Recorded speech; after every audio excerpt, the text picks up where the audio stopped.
अवधूत चिंतन श्री गुरुदेव दत्त. श्री स्वामी समर्थ. आज एका महत्त्वाच्या अशा विषयावर आपण कथा ऐकणार आहोत. ती अतिशय महत्त्वाचा असा विषय आहे, तो म्हणजे निर्वस्त्र स्नान. म्हणजेच निर्वस्त्र होऊन कधीही स्नान करू नये. कारण स्त्रियांनी हा व्हिडिओ त्याच्या मागचा नक्की बघावा. एकदा भगवान विष्णू माता लक्ष्मीसोबत हरिद्वारामध्ये फिरत होते. लक्ष्मी मातेने पाहिले की सर्व लोक गंगेत स्नान करत आहेत आणि हर हर गंगे म्हणत आहेत. प्रिय श्रोते हो, जर तुम्ही ही कथा ऐकत असाल तर ती पूर्ण ऐका. जो कोणी माता लक्ष्मीचा भक्त जेव्हा देवी मातेने पाहिले की सर्व लोक गंगेत स्नान करत आहेत आणि हर हर गंगे म्हणत आहेत, परंतु प्रत्येकजण दुःखी आणि अस्वस्थ होता, तेव्हा लक्ष्मी मातेने भगवान विष्णूंना आश्चर्याने विचारले की इतक्या वेळा गंगेत स्नान करूनही त्यांची पापे आणि दुःखे नष्ट का होत नाही? आता गंगेत तथ्य राहिले नाही का? भगवान विष्णू म्हणाले, गंगेत तेवढीच शक्ती आहे, पण या लोकांनी पापाचा नाश करणाऱ्या गंगेत स्नानच केलेले नाही, मग त्यांना फायदा कसा होणार? लक्ष्मीजीने आश्चर्याने विचारले की त्यांनी स्नान कसे केले नाही? आंघोळ करून सगळे जात आहेत, त्यांचे शरीर अजून कोरडे झालेले नाही. भगवान विष्णू म्हणाले, हे लोक फक्त पाण्यात डुबकी मारून येत आहेत. मी उद्या त्याचे रहस्य सांगेन. दुसऱ्या दिवशी जोरदार पाऊस झाला. रस्ते चिखलाने भरले होते. एका चौकात खोल खड्डा होता. आजूबाजूला चिखल होता आणि भगवान विष्णूंनी लीलेतून म्हाताऱ्याची रूप धारण केले आणि त्या खड्ड्यात जाऊन पडले. जणू काही माणूस चालत असताना खड्ड्यात पडला आणि प्रयत्न करून बाहेर पडू शकला नाही. त्यांनी लक्ष्मीजींनी समजावले आणि तिला खड्ड्याजवळ बसले आणि सांगितले, तुम्ही लोकांना हाका मारत राहा की माझा म्हातारा नवरा चुकून खड्ड्यात पडला आहे. कोणीतरी पुण्यवान आत्म्याने त्याची सुटका करून त्याचे प्राण वाचवावे. आम्हाला असहाय्यांना मदत करावी. आणि भगवान विष्णूंना हे देखील समजावून सांगितले की जेव्हा कोणी मला खड्ड्यातून बाहेर काढण्यास तयार असेल, तेव्हा फक्त असे सांगा की माझा पती पूर्णतः पुण्यवान आहे. जे पुण्यवान आहेत त्यांनीच त्याला स्पर्श करावा. जर तुम्ही पुण्यवान असाल तर त्याला स्पर्श करा, अन्यथा स्पर्श करताच तुम्ही जळून राख व्हाल. तथास्तु म्हणत लक्ष्मीजी खड्ड्याच्या काठावर बसल्या आणि भगवान विष्णूंनी ज्यांना जे झालं ते शिकवलं होतं ते ती करू लागली. गंगेत आंघोळ करून लोकांचे टोळके येत होते आणि सुंदर मुलीला असे बसलेले पाहून अनेकांच्या मनात पापाची भावना येत होती. काही लोकांनी लक्ष्मीजींना असेही सांगितले की म्हाताऱ्याला मरू द्या, ती त्याच्यासाठी का रडते? आणि काही दयाळू स्वभावाचे पुरुष होते, त्यांनी म्हाताऱ्याला पतीला हात देण्याचा प्रयत्न केला, पण लक्ष्मी देवीचे म्हणणे ऐकून तेही थांबले. त्यांना वाटलं, गंगे स्नान करून आलो तर काय झाले? आपण तर निश्चितच पापी आहोत. मदत करताना आपण जळून राख झालो तर? शेकडो आले. शेकडोंनी विचारले आणि निघून गेले. संध्याकाळ झाली तेव्हा भगवान विष्णू माता लक्ष्मीला म्हणाले, बघा, कोणीतरी खऱ्या मनाने गंगे स्नान करायला आले आहे का? त्यानंतर काही वेळाने एक तरुण हर हर गंगे म्हणत बाहेर आला. लक्ष्मीजींनी त्यालाही तेच सांगितले. त्या तरुणाचे मन करुणेने भरले आणि त्याने भगवान विष्णूला बाहेर काढण्याची तयारी केली. लक्ष्मीजींनी त्याला थांबवले आणि म्हणाल्या, भाऊ, जर तू पूर्णपणे पुण्यवान नसशील तर माझ्या पतीला स्पर्श करताच तू जळून जाशील. त्यावेळी कोणताही ओढे वेळ न घेता तो लक्ष्मीजींना दृढ निश्चयाने म्हणाला, आई, तू माझ्या पापरहित असण्याचा संशय का घेतेस? दिसत नाही का मी गंगेत स्नान करून आत्ताच परत आलो आहे? गंगेत डुबकी मारून कधी कधी पापे राहतात का? मी आता तुझ्या नवऱ्याला बाहेर काढतो. तरुणाने उडी मारून वृद्धाला वर उचलले. बाहेर येताच भगवान विष्णू आणि लक्ष्मीने त्याचे खरे रूप प्रकट केले. त्या व्यक्तीला दर्शन देऊन धन्य केले. भगवान विष्णूंनी माता लक्ष्मीला सांगितले की इतक्या लोकांपैकी फक्त यानेच गंगेत स्नान केले आहे. या दृष्टांतानुसार जे श्रद्धा न ठेवता केवळ अभिमान गंगेत स्नान करतात त्यांना खरे फळ मिळत नाही. पण याचा अर्थ असा नाही की गंगा स्नान व्यर्थ जाते. गंगा स्नानाचे पुण्य खूप आहे. यानंतर भगवान विष्णूंनी माता लक्ष्मींना म्हणाले, आता मी तुम्हाला 12 गोष्टी सांगेन. स्नान करताना जे या 12 गोष्टी लक्षात ठेवतो तो कधीही दुःखी कष्टी राहत नाही. त्याच्या घरात माता लक्ष्मी वास करते आणि घरामध्ये अपार संपत्ती येते. घरात कधीही भांडणे होत नाही. त्याचे कुटुंब आनंदी जीवन जगते. तेव्हा माता लक्ष्मी म्हणाली, हे देवा, या 12 गोष्टी मला सांगा.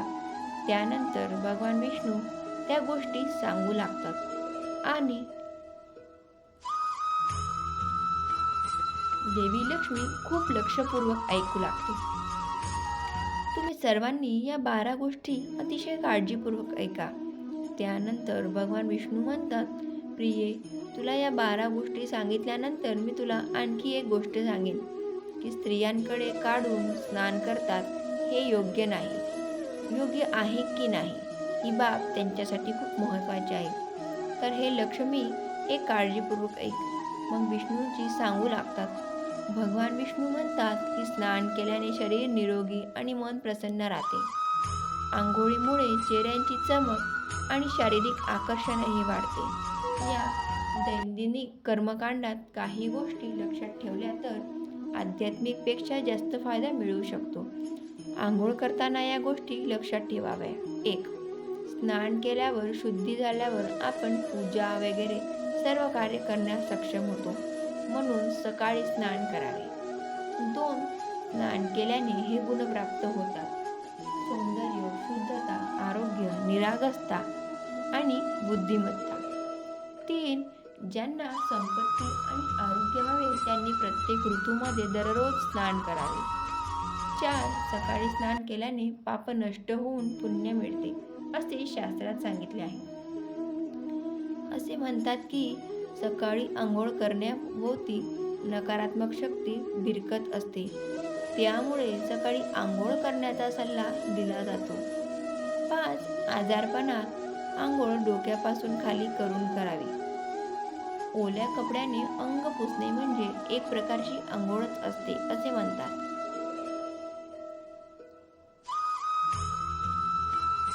6.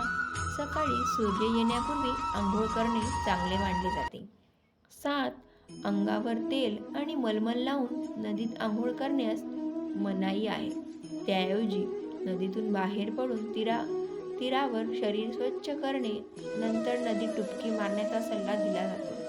8. घाटावरील पाणी ज्या ठिकाणी कपडे धुतात ते अशुद्ध मानले जाते, त्यामुळे तिथून काही अंतरावर स्नान करावे. 9.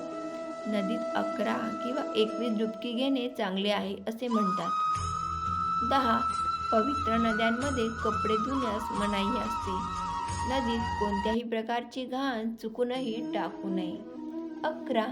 नळ्याच्या पाण्यापेक्षा झऱ्याचे पाणी चांगले. नदीचे पाणी झऱ्याच्या पाण्यापेक्षा चांगले. तीर्थक्षेत्रांचे पाणी नदीच्या पाण्यापेक्षा चांगले. गंगाजल हे तीर्थक्षेत्राच्या पाण्यापेक्षा चांगले मानले जाते. 12. गंगा माता म्हणते की स्नान करताना कोणालाही माझी आठवण येईल तिथे मी असेन. यानंतर भगवान विष्णू म्हणाले, आता मी तुम्हाला त्या महिलांबद्दल सांगतो ज्या कपडे काढून आंघोळ करतात. हिंदू धर्मामध्ये प्रत्येक गोष्टीसाठी काही नियम बनवलेले आहेत. यापैकी एक नियम आंघोळी संबंधीचा आहे. सामान्य माणसाने शास्त्राचे नियम हे पाळलेच पाहिजे. त्यामुळे त्यांच्या घरात सुख समृद्धी राहते, सोबतच अमाप संपत्ती येते. माता लक्ष्मी प्रसन्न होते. वास्तविक अशा गोष्टी आपल्याला धर्मग्रंथात लिहिल्या आहेत, ज्याचे आपण शतकानुशतके पालन करत आले आहोत. पण तरीही त्याच्या कारणाची संपूर्ण माहिती आपल्याकडे नाही. अशा नियमांपैकी एक म्हणजे सतत अंघोळ करणे. तुम्ही अनेकदा घरातील वडीलधाऱ्यांचे म्हणणे ऐकले असेल की कधीही कपड्याशिवाय म्हणजे नग्नावस्थेत अंघोळ करू नये. जर आपण पौराणिक कथांबद्दल बोलतो तर नग्न स्नान करण्यास मनाई करण्याचे सर्वात मोठे कारण म्हणजे भगवान श्रीकृष्णांच्या काळाशी संबंधित आहे. पौराणिक कथेनुसार एकदा गोपिका सरोवरात स्नान करत असताना त्या नग्न होत्या. तेव्हा बालकृष्णाने गोपींची सर्व वस्त्रे लपवून ठेवली. त्यावेळी जेव्हा भगवान श्रीकृष्णांनी त्यांची वस्त्रे लपवली आणि गोपींनी त्यांची वस्त्रे परत घेण्याची प्रार्थना केली, तेव्हा श्री भगवान कृष्ण त्यांना समजावले की कपडे घातल्याशिवाय कुठलेही स्नान करू नये.